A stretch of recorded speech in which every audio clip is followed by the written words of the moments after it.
E nesta semana, o Rabobank divulgou seu tradicional relatório de perspectivas para o agronegócio, olhando lá para 2022. Nesse boletim especial, vamos falar sobre as perspectivas para o mercado de proteínas animais. Aqui comigo, Letícia Guimarães. Obrigado, Letícia, pela participação aqui conosco. E direto do Rabobank, Wagner e a Nagzawa também presente aqui. Seja bem-vindo, meu caro. Muito obrigado mais uma vez por estar aqui com a gente, nos ajudar a entender o que vem por aí, principalmente quais são as perspectivas aí para o setor de proteína animal. Meu caro, então eu vou fazer o seguinte, vou deixar a Letícia começar com as perguntas, porque ela tem várias perguntas relacionadas aí a frango e suínos, vou interferindo, vou conversando também junto com ela aqui, mas vamos começar aí, depois a gente fala um pouquinho do mercado do boi, pode ser? Perfeito, claro. Bom dia, Alexandre, bom dia, Letícia, obrigado pelo convite, é sempre um prazer estar aqui com vocês. Nós que agradecemos, Wagner, a disponibilidade.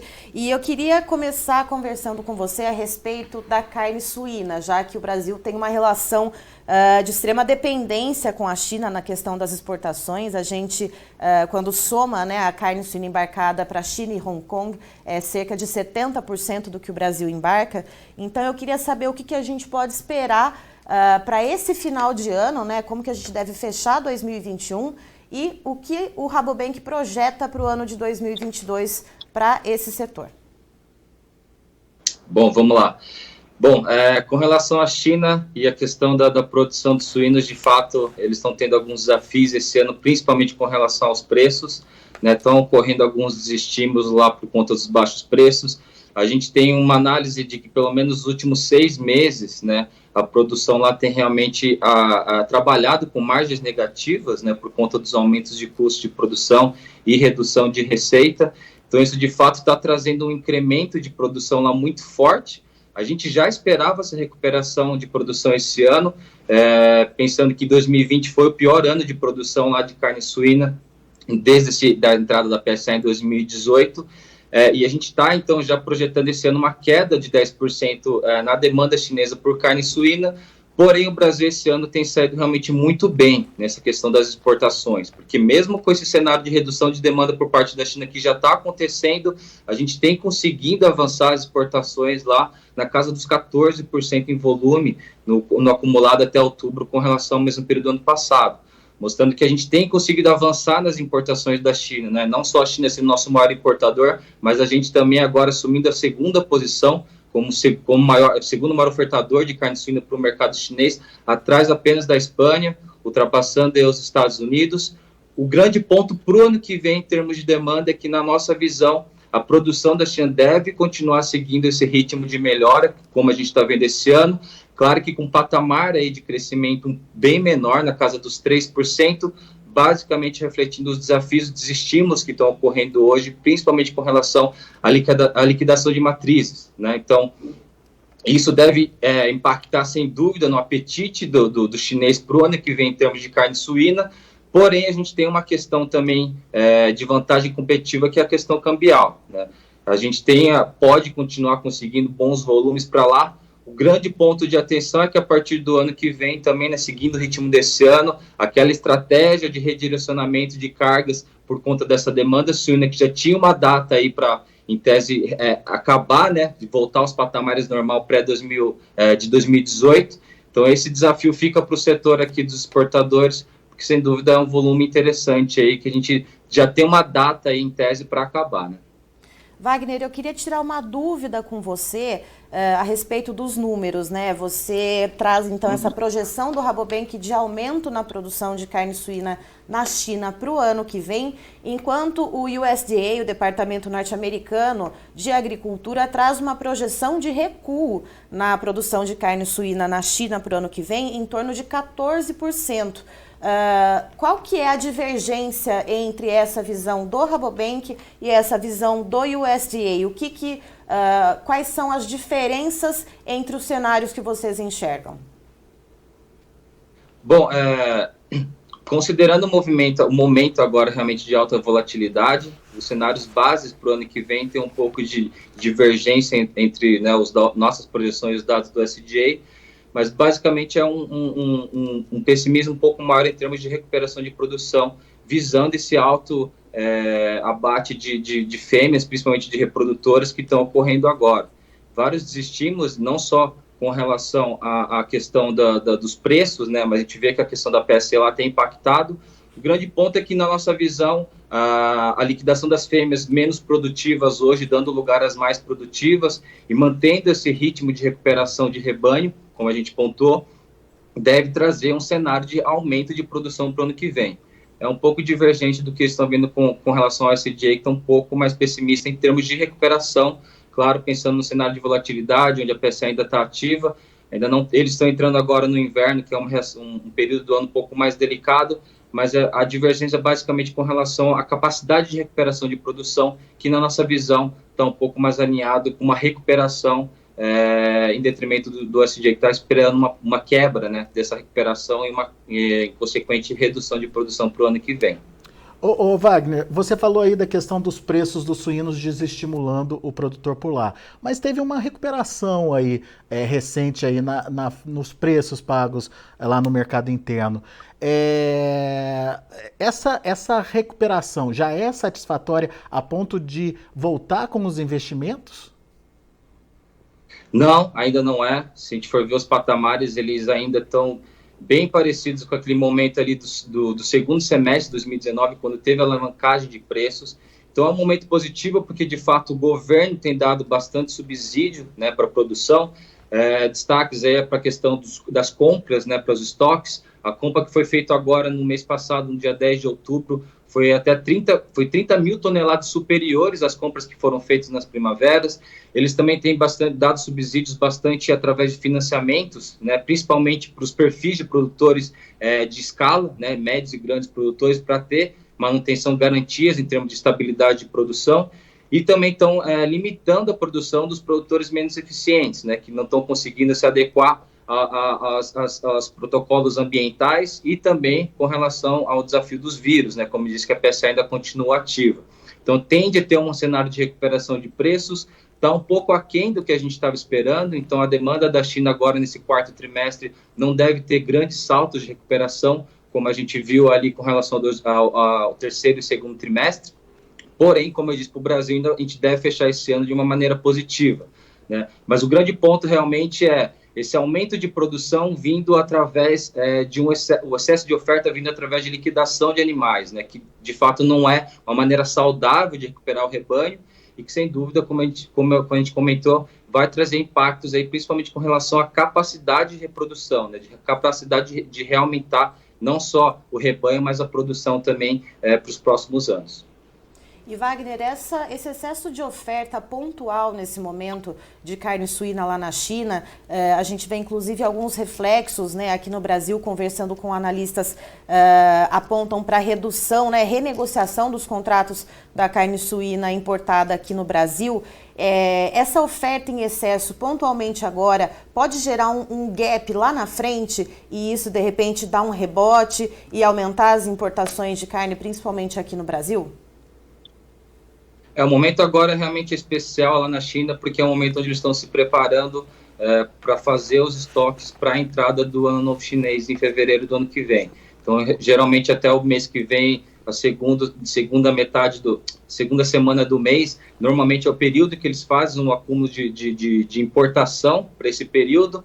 E é lógico que depois melhores perspectivas em termos de retomada a gente só tem mesmo dependendo de como foi o comportamento da demanda lá na China nesse feriado. É um feriado um dos mais importantes lá. Se eu não me engano, são 3 semanas quase de feriados, então é um momento do ano onde eles têm maior consumo, né, de proteínas animais de uma forma geral. O grande ponto de atenção com relação à China e com relação à demanda doméstica nesses últimos meses é uma pressão realmente muito forte que a gente está vendo, uma queda, né, no consumo doméstico por conta dos novos casos de coronavírus.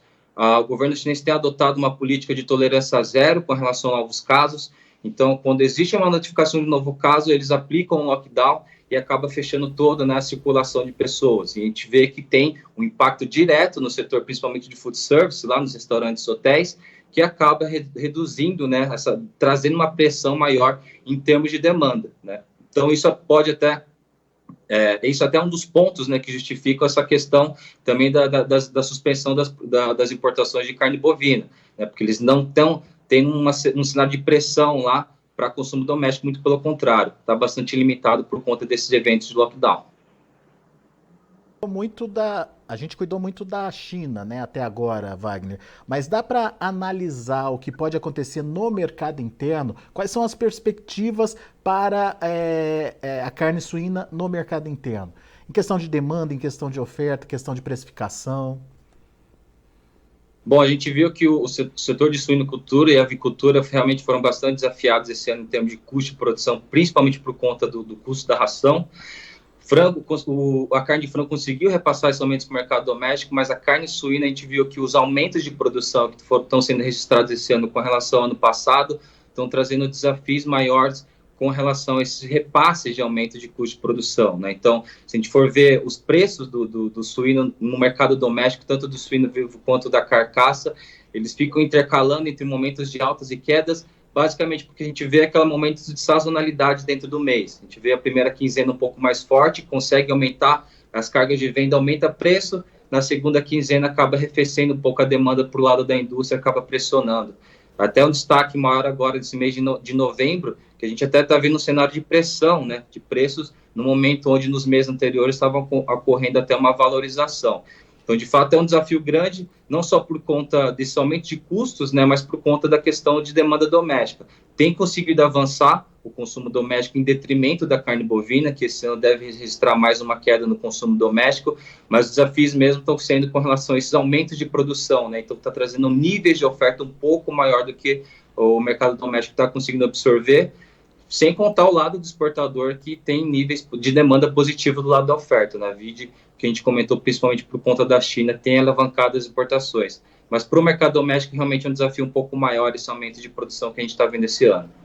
E virando então o lado, né, o nosso olhar então para a carne de frango, Wagner, aqui no mercado interno, com a população mais descapitalizada por causa dessas questões econômicas relacionadas à pandemia, a gente viu uma demanda muito aquecida, né, Alex, pela carne de frango e também as exportações de frango indo muito bem, mesmo com a Arábia Saudita, né, um dos principais parceiros comerciais da gente, desabilitando 11 frigoríficos lá no mês de maio, que eram habilitados para receber a carne de frango brasileira, mas a gente vê aí então um ritmo bem positivo. Como que a gente pode analisar então a relação entre as exportações e esse equilíbrio aqui no mercado interno e o que a gente projeta para o ano que vem? Bom, com relação à carne de frango, de fato, o mercado global ele tem ficado bastante aquecido, né, principalmente na segunda parte do ano, mostrando que, de fato, a proteína mais barata. Então, em termos de recuperação global de economia, reabertura econômica e recuperação do poder de compra, ela acaba ganhando um espaço realmente bastante interessante.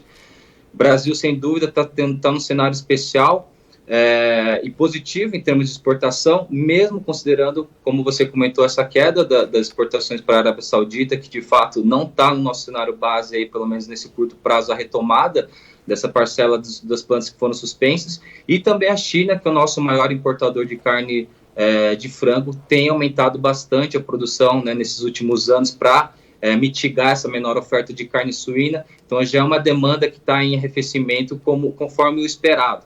Japão, que é o nosso hoje segundo mercado, ultrapassando a Arábia Saudita, tem trazido volumes positivos aí na casa dos 4% em termos de aumento, isso é positivo.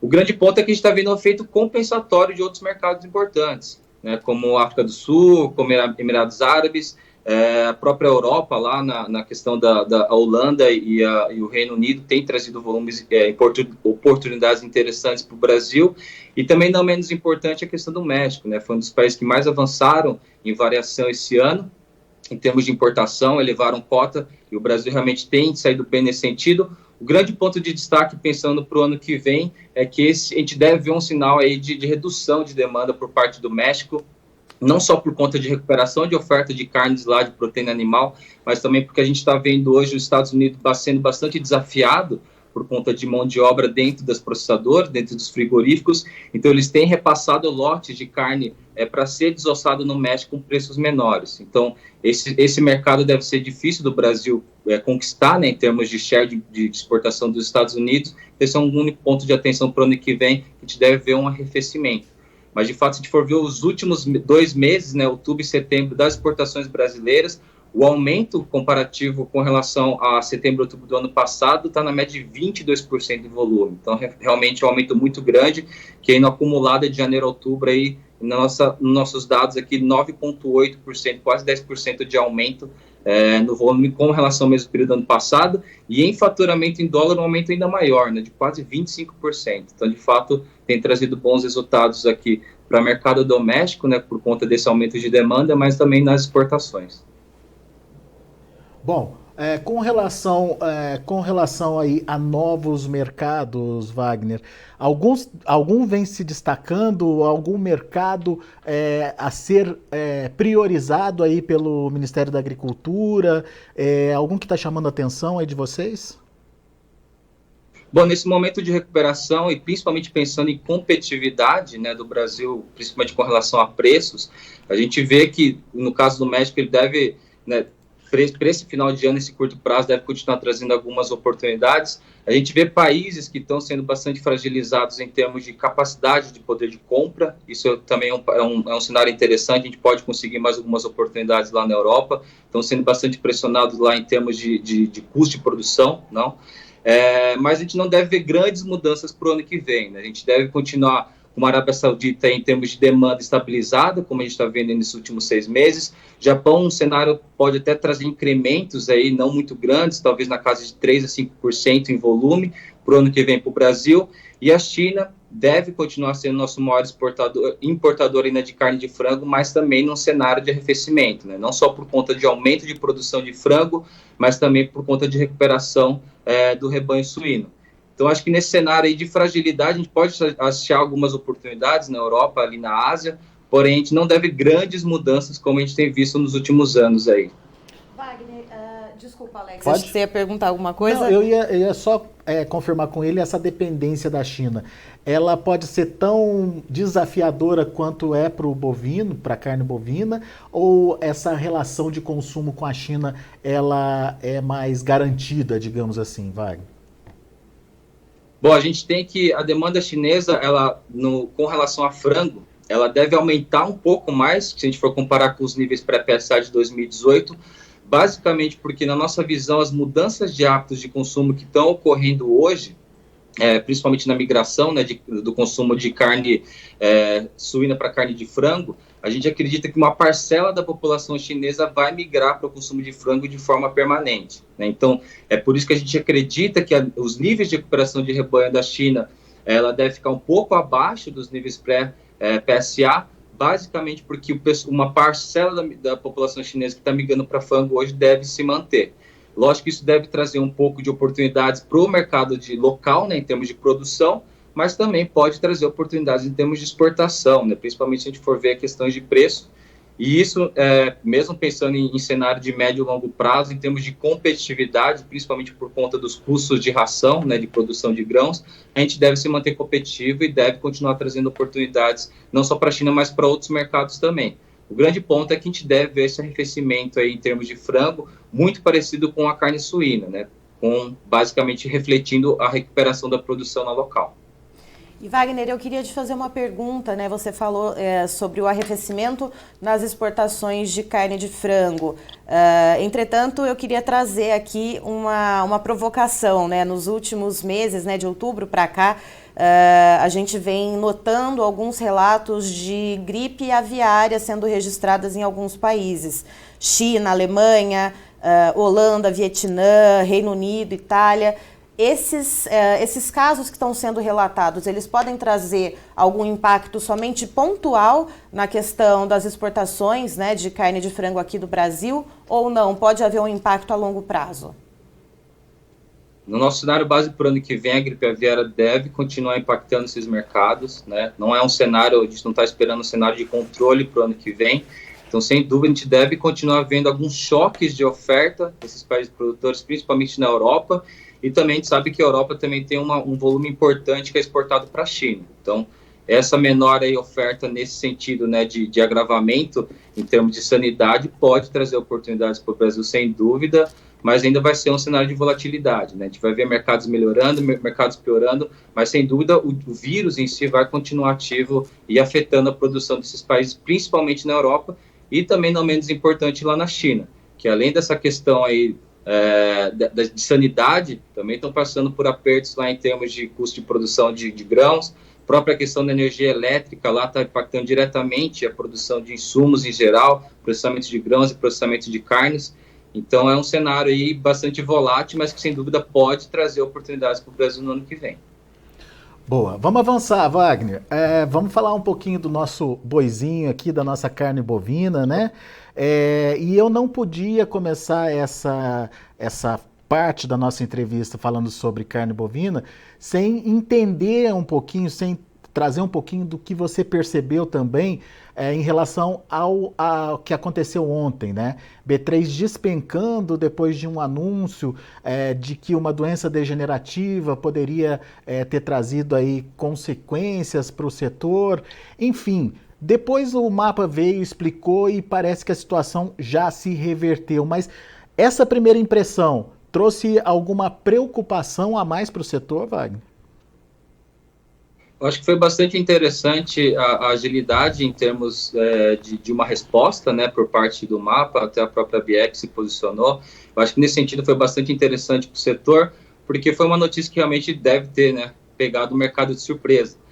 O grande ponto é que esses esclarecimentos aí, de fato, trazem mais segurança, porque basicamente não se trata, né, de uma doença diretamente ligada com relação ao consumo de carne bovina. Não vou me atrever a falar o nome da doença, vou ficar aqui no DCJ, mas que de fato não está muito ligado a uma geração espontânea, né, não diretamente ligado ao consumo de carne bovina contaminada. Tem essa DCJ aí também, que é uma doença viral, que está um pouco mais ligada, mas não é esse caso. Então, acredito que o posicionamento rápido e essa questão de se falar que não tem nenhuma ligação direta com o consumo de carne contaminada foi um ponto positivo aí para acalmar um pouco os ânimos do mercado. Página virada, né, Wagner? Vou pedir inclusive, o Matheus passar aqui na tela para a gente a movimentação lá na B3, só para a gente ter certeza.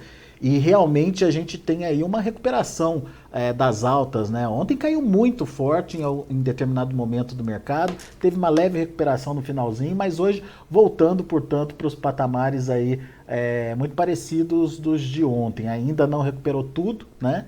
Mas temos o novembro com R$ 308, 1,5 de alta, dezembro R$ 316, 1,22 de alta, e o janeiro já nos R$ 324,90.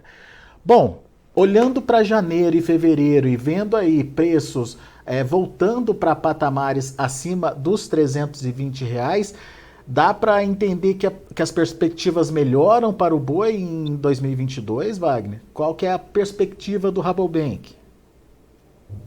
Eu acho que nossa visão, esse incremento de preços realmente está refletindo um interesse maior por parte do frigorífico em termos de compra. Tem a questão da retração do lado do vendedor também, principalmente com relação às intenções aí de confinamento por conta desse momento de instabilidade.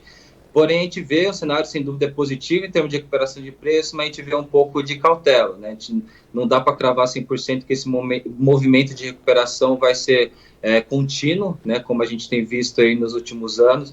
A gente pode ver alguns cenários de pressão mesmo nesse curto prazo, basicamente porque a gente tem um volume aí de carne interessante, ainda que está acumulado, armazenado em algumas plantas, em algumas regiões, que é basicamente algo que está sendo esperado, né, que seria uma carne que seria destinada para a China, pode trazer alguns incrementos de oferta, e sem dúvida esse cenário de instabilidade em termos de demanda doméstica, né? A gente tem essa questão do auxílio ainda indefinido em termos de retomada, a pressão deve ser muito importante, mas essa recuperação sazonal de demanda do mercado doméstico, a chegada das estações mais quentes, tem sido positivas nesse sentido de recuperação, né?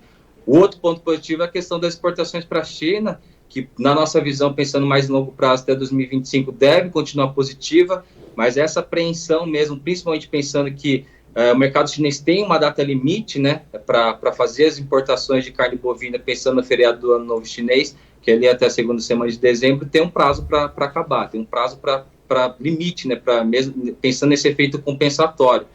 Então, assim, em termos de fundamento mercadológico, a gente ainda mantém essa perspectiva positiva, mas ainda é algo muito incerto, né? Algo que não depende só do Brasil, em termos de protocolo, de operações, do que deve ser feito, na nossa visão, tem sido feito, porém o cliente é a China e quem define essa retomada é eles, né? Então, esse é o grande ponto hoje de instabilidade e de segurança, e que é positiva essa volta aí dos preços, aí mesmo com esse cenário de embarques para o lado do chinês. Pois é, essa volta dos preços ela aconteceu mesmo diante da falta da China nas compras, né, Wagner?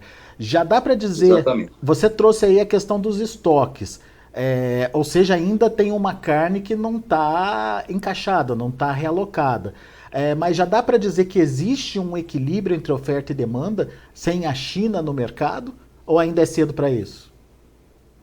Eu acho que momentaneamente sim, né, por conta principalmente nesse momento de intensificação de produção, então a gente vê respostas de oferta e demanda mais rápido, né, pensando só na produção extensiva, mas é muito cedo ainda, né, muito cedo. A gente viu que teve um movimento de produtores estimulando para retirar, né, para não repor os animais no sistema de confinamento agora. A gente viu casos também de alguns clientes que com essa retomada de preço já ficaram mais estimulados, estão pensando em retomar de novo. Então é um momento realmente de bastante apreensão. Poucas decisões estão sendo tomadas, né, principalmente por conta dessa forte queda, e eu acredito que grandes mudanças, assim, em termos de tomada de decisão para o lado dos pecuaristas, não deve acontecer ainda com esse cenário de China ainda incerto, né, principalmente pensando que os animais que estão entrando também no coxo agora, uma boa parte deles é na intenção de reduzir o ciclo de abate para atender ao mercado chinês. Você falou aí da China, né? Que tem sido a nossa principal preocupação nesse momento. E para 2022, a grande incógnita aí, de volta ou não. A China volta, isso é certeza, mas com que apetite, Wagner? Como é que vocês estão vendo aí esse mercado chinês para 2022? Então, a gente, como eu comentei, né, anteriormente, essa questão da pressão negativa em cima da demanda doméstica lá na China, sem dúvida é um ponto que está colaborando para esse cenário de prolongamento maior de suspensão, né, dos embarques aqui do Brasil. Porém, quando a gente olha no cenário mais de longo prazo, a gente até soltou um estudo recentemente falando sobre isso, a gente espera que até 2025, com relação a esse ano, a demanda chinesa por carne bovina deva crescer algo em torno de 800 mil toneladas, né? É um incremento aí de demanda realmente interessante, basicamente refletindo mudanças de hábito de consumo que estão ocorrendo lá na China. Não só aquelas mudanças de 10 a 15 anos atrás, com a ascensão das classes econômicas A e B, mas também com essa proximidade de preços, né, entre a carne suína e a carne bovina, tem estimulado o chinês, principalmente no cenário que está ficando mais tempo em casa, aprender a cozinhar carne bovina em casa também. Então, isso para o Brasil é um cenário realmente bastante positivo. O perfil, o tipo de carne que a gente está exportando para o mercado chinês é muito em conta, né? Vai muito de encontro com esse tipo de carne que eles estão incrementando o consumo. Então, quando a gente olha as exportações do Brasil para a China, no ano passado a gente já fechou como maior exportador, representando aí algo em torno de 32%. Esse ano, com os dados até a suspensão, o Brasil já estava alcançando 40%. Né? Então, é uma participação muito forte, não é só aqui do lado do Brasil, que o chinês está sendo bastante importante, mas também lá no lado da China, a carne brasileira está ganhando bastante espaço. E nesse momento aí de consolidação e de expectativa de aumento de demanda, é claro que o Brasil deve continuar se mantendo, né, como um dos principais players lá no mercado da China. Não só por questões de oferta, mas porque, de fato, o tipo de carne que a gente tem ofertado para a China está conectando, né? Está ligando muito bem com o tipo de demanda que eles estão tendo hoje. Então, nesse cenário é um pouco mais positivo, mas, de fato, contradiz com o que está acontecendo agora no curto prazo, mas quando a gente vê mais visão de longo prazo, é uma certeza um pouco maior, né? Principalmente pensando nessa grande participação da carne bovina na China e questão de preço, né? O Brasil está realmente muito competitivo, a Austrália ainda bastante preço. Alô, Wagner?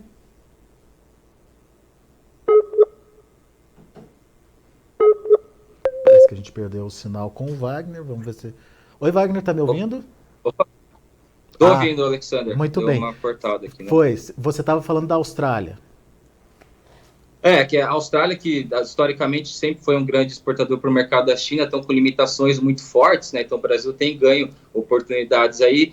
Para o próximo ano a gente deve ver um cenário de recuperação ainda bem singelo, mas de recuperação, mas realmente com relação à competitividade em termos de preço, principalmente pensando nessas últimas semanas, onde as projeções de câmbio deram uma arrefecida, o Brasil deve realmente continuar importante não só para o mercado chinês, mas podendo até trazendo oportunidades para alguns outros mercados aí, destaque para os Estados Unidos, que realmente tem conseguido avançar bastante nesse mercado, e a gente vê ainda oportunidades positivas para o ano que vem para esse mercado dos Estados Unidos.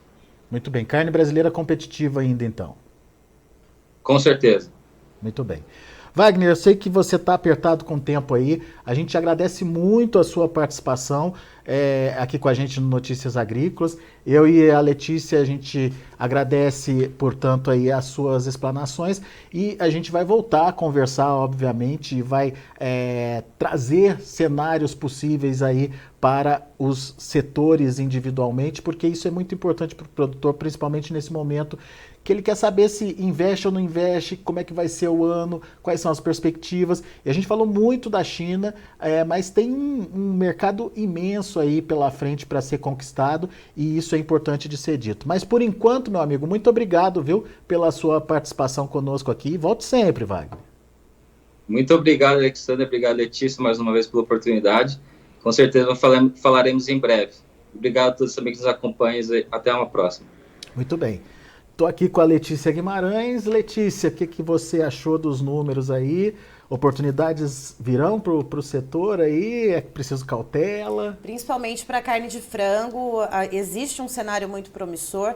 O ano de 2021 foi desafiador tanto para a carne de frango quanto para a carne suína, mas... Para a carne suína principalmente. Para a carne suína continua sendo, né? Desde o começo do ano é pancada atrás de pancada, mas a carne de frango conseguiu atravessar esse ano de 2021 com um pouco menos de dificuldade, com os avicultores controlando um pouco a produção, né? Sendo afetados, sim, pressionados pelos custos de produção, mas diminuindo um pouco a produção e adequando, então, oferta e demanda, inclusive fazendo os preços da carne de frango subirem, inclusive perdendo um pouco da competitividade frente à carne suína e à carne bovina. Essa adequação de produção, ela é muito mais pertinente para o frango do que para o suíno, né? E muito mais fácil, muito né? Mais fácil, suinocultura exatamente. É uma atividade de ciclo longo, então para se fazer uma adequação de produção para a suinocultura é algo que demora praticamente um ano para acontecer, não é tão simples como é para a carne de frango. Muito bem.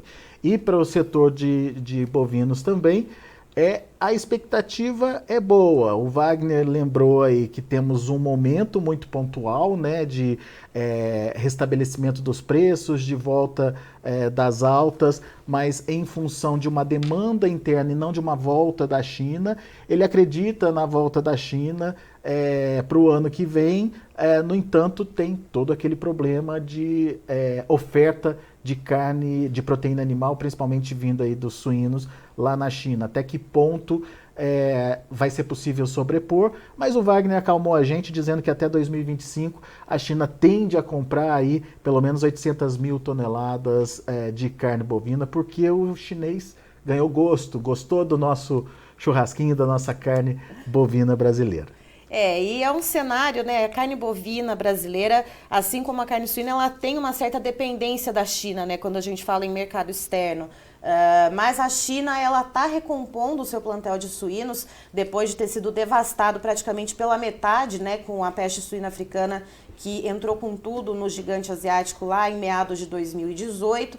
A expectativa, inclusive, do Rabobank é que haja um aumento no ano que vem de cerca de 5% na produção de suínos. Então, é claro que isso vai acabar afetando as exportações não só aqui do Brasil, mas de outros grandes players, né, Alex? Lembrando que o Brasil é o segundo maior exportador para a China de carne suína, atrás apenas da Espanha, mas também é preciso ponderar que tem casos de peste suína africana ainda ativos, não só na China, mas em outros países da Ásia, outros países da Europa. Lembrando também de casos de gripe aviária, também ativos na China, países da Europa também e outros países da Ásia. Então tem todas essas questões sanitárias que a gente precisa monitorar para ver como vai ser essa dinâmica de mercado. Fato é que para a carne suína é possível sim uma diminuição, um arrefecimento nessas exportações. A gente já vê uma diminuição no valor pago pela tonelada da carne suína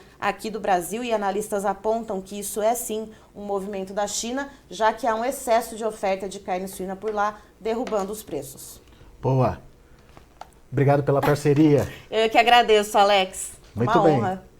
A gente vai encerrando por aqui. A gente agradece muito a participação do Wagner Yanagisawa do Rabobank. Agradeço também a parceria da Letícia Guimarães nessa entrevista sobre proteínas animais e as perspectivas para 2022. Daqui a pouco tem mais informações, outros destaques para você e tem João Batista Olive na sequência com Tempo e Dinheiro.